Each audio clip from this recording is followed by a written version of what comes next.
అందరికీ నమస్కారం అండి. Welcome to my channel Shweta's family. ఎవరికి అహంకారం అనేది ఉండకూడదు. అహంకారం అనేది చేటు. అహంకారం వల్ల కలిగే నష్టం ఏమిటో మనం ఈ కథ నుండి తెలుసుకుందాం. ఒక అడవిలో కుందేలు ఎలుక ఎంతో స్నేహంగా ఉండేవి.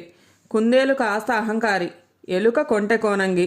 కుందేలు ఎలుక కనిపించినప్పుడల్లా నాతో సమానంగా పరిగెత్తలేవు అని ఎగతాళి చేస్తూ ఉండేది. ఒకరోజు కుందేలు ఎలుకను ఎగతాళి చేయడం మరొక ఎలుక విన్నది. ఈ రెండు ఎలుకలు ఇంచుమించు ఒకే పోలికలో ఉన్నాయి. కుందేలుకు గుణపాఠం చెప్పాలనుకుంది రెండో ఎలుక.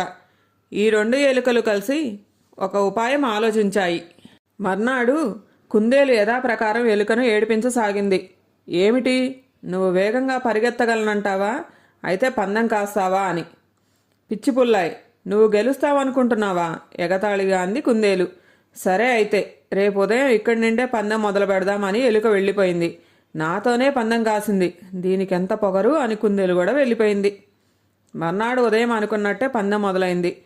తాను గెలుస్తానన్న గర్వంతో కుందేలు ఎలుకను ముందుగా పోనిచ్చింది. ఎలుక కనుమరుగు కాగానే కుందేలు పరిగెత్తడం మొదలుపెట్టింది. ఆశ్చర్యం ఏమిటంటే దారిలో ఎక్కడా కుందేలుకు ఎలుక కనపడలేదు. ఎలుక ముందే గమ్యం చేరి కుందేలుకు స్వాగతం పలికి మళ్ళీ పందెం పెట్టుకుందామా అని అన్నది ఎలుక. కుందేలు సరేనని ధీమాగా ఎలుకను ముందుకు వెళ్ళనిచ్చింది. కొంతసేపటి తర్వాత కుందేలు పరిగెత్తింది. కానీ దారిలో ఎక్కడా కుందేలుకు ఎలుక కనపడలేదు. విచిత్రం. రెండోసారి కూడా ముందే ఎలుక గమ్యాన్ని చేరుకుంది. కుందేలు రొప్పుకుంటూ చేరి ఆశ్చర్యపోయింది. మిత్రమా, అలసిపోయావా? మళ్ళీ పోటీకి వస్తావా అని ఎలుక అడిగింది. వీడు మాయగాళ్లా ఉన్నాడే అని మనసులో అనుకొని రోషంతో అంగీకరించింది కుందేలు.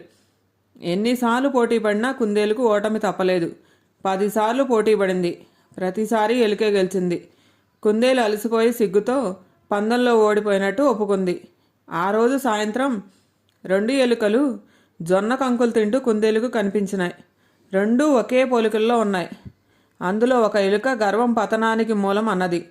రెండో ఎలుక అవును, కుందేలుకు చెవులు చిన్నవి, కళ్ళు పెద్దవిగా ఉంటే బాగుండేది.